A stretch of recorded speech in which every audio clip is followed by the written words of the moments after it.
Hi hello నమస్తే welcome to our channel.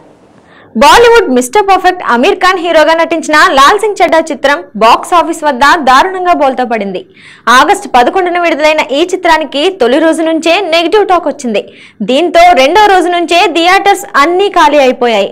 దాదాపు 180 కోట్ల బడ్జెట్ తో తెరకెక్కిన ఈ చిత్రం ఇప్పటి వరకు 70 కోట్ల కలెక్షన్ మాత్రమే రాబట్టి అమీర్ కెరియర్ లోనే బిగ్గెస్ట్ డిజాస్టర్ గా నిలిచింది.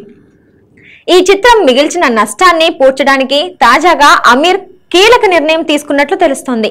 ఈ సినిమా కోసం తాను తీసుకున్న 50 కోట్ల రెమ్యూనరేషన్ తిరిగి ఇవ్వాలని నిర్ణయం తీసుకున్నారట. అయితే తోటి నిర్మాతలకు ఇబ్బంది కలిగించొద్దనే అమీర్ ఈ నిర్ణయం తీసుకున్నాడట. ఈ నిర్ణయంతో అమీర్ కు మొత్తంగా 100 కోట్ల నష్టం వాటిల్లినట్లు తెలుస్తోంది. అద్వైత్ చందన్ దర్శకత్వం వహించిన ఈ చిత్రంలో కరీనా కపూర్, అక్కినేని నాగచైతన్య కీలక పాత్రలు పోషించారు. Viacom studios, Paramount pictures, Aamir Khan production పతాకంపై అమీర్ ఖాన్, కిరణ్ రావు, జ్యోతి దేశ్ పాండే, అజిత్ అంధారేలు సంయుక్తంగా ఈ చిత్రాన్ని నిర్మించారు. చూసారుగా, మరిన్ని ఇంట్రెస్టింగ్ న్యూస్ అప్డేట్స్ కోసం చూస్తున్నానండి. మా ఛానల్ని లైక్ చేయండి, షేర్ చేయండి. మీరేమనుకుంటున్నారు కింద కామెంట్ సెక్షన్లో కామెంట్స్ చేయండి. పక్కనే ఉన్న బెల్ ఐకాన్ని క్లిక్ చేసుకోండి.